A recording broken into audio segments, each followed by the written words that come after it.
It is completely transforming. One of the methods that we use is to train women to gather together in small groups of 15 to 20 and form a savings and credit cooperative where they're saving collectively tiny amounts of money, maybe a nickel or something a month, accruing a little bit of capital, and then loaning it out to each other. But the women are running these groups. It's their money. And that is quite something in these societies where all property belongs to the husband. And so the women are coming together.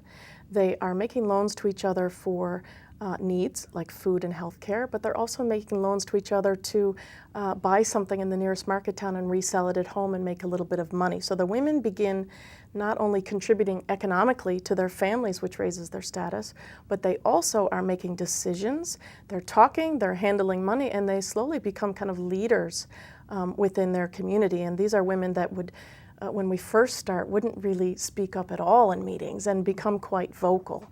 And in Nepal in particular, where we have about 900, Nepal and India, about 900 of these women's savings and credit groups, the women have formed larger cooperatives made up of the smaller groups of 15 to 20. Wow. And are investing in development projects in their communities. So they are building latrines for girls to go to school. They are running in Ramachan in Nepal 9 community health clinics that serve not only reproductive health but general health. And these are 15-bed sort of hospitals in Ramachan with 2 full-time doctors on a salary equivalent to what they'd be paid in Kathmandu, which is unheard of. And these savings and credit organizations, about 80% of the membership is women, 20% men, are funding this. And it's self-sustaining, and it's a tremendously successful model. And so last year, these groups collectively loaned each other $1.3 million in areas where they're living on less than $1 a day. And as our staff member who was reporting to this to us recently said, he said, and World Neighbors has not invested even one dime. Wow. So our investment is in the people, in the training, the know-how. And in seeing the women totally change their lives. You were telling me about a woman in Nepal, I think, that was from the lower caste? Yes, she was a Dalit or an untouchable. And she, over the course of 7 or 8 years, participating in one of these savings and credit groups, sort of took a small loan to purchase some rice to thresh, and then she resold it. And then with those profits, you know, she kind of took another loan, and eventually she bought a piece of land for herself. And she was the first Dalit, never mind woman, in her community to purchase land. And so, you know, 7, 8 years down the road, she has quite a bit of land, and she's built a house for herself, and she's really quite known in the community and has in fact been tapped to run for parliament. Wow. So, you know, the genie is out of the bottle. Yeah. As you know, my core interest is in reproductive health. Yes. Bringing these women together, it probably very naturally, the concerns that they express among themselves does evolve into reproductive health. What areas do you tend to work in? The women's groups are a great vehicle for education and health and reproductive health, and we find that the members of the savings and credit groups have a much, much higher use of family planning methods than those that are not. So in one study we did in India, the rate of family planning contraceptive use went up from about 50% to about 80% within these groups as compared to the control village. So we are working not only in the groups, but through other manners, through the volunteer health promoters, and sometimes through paid staff to educate women about all parts of reproductive health. So prenatal care, antenatal care, looking for difficult pregnancies that might result in the death of the mother or the child. I mean, it's 70 times more dangerous for a woman to deliver a baby in the developing world than it is here. And also to obtain family planning if they would like that. Yeah, but the education is wonderful, but are these, how do you ensure that these services are available? Sure. So I think of Nepal, and I think of the difficulty of transportation. Yes, education is one piece, and actually providing services is another. Sometimes our partner organizations will set up clinics. Sometimes they'll do camps. In Nepal, they do GYN camps that sort of rotate around and the women can go to.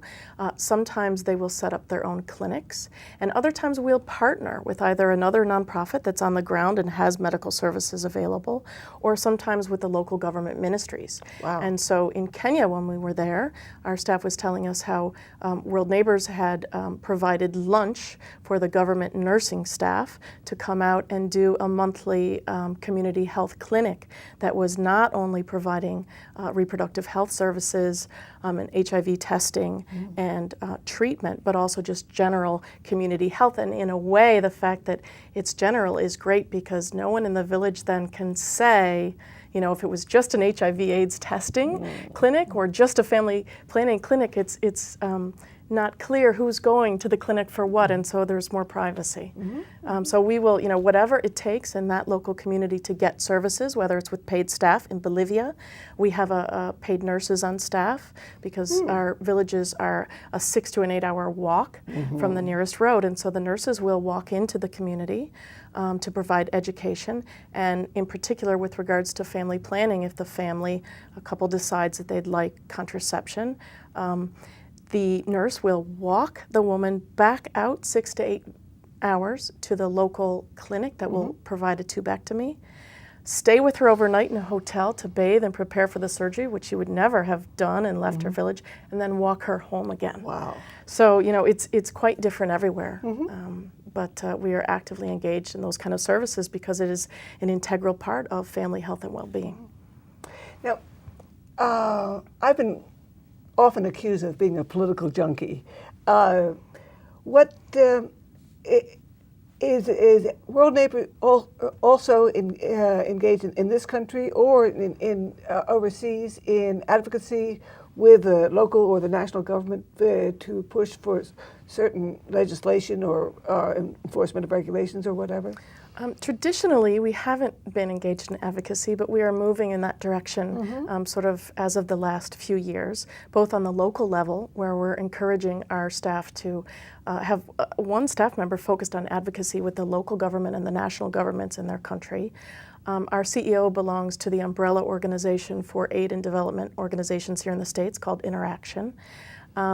And we, through our Work of Women organization, are connecting with women across the United States to educate them about issues important to women in the developing world and give them action steps through monthly emails that they can take to support legislative changes and changes in international bodies that work in the developing world. And do you mobilize your donors, your supporters in this country? Yes, Work of Women.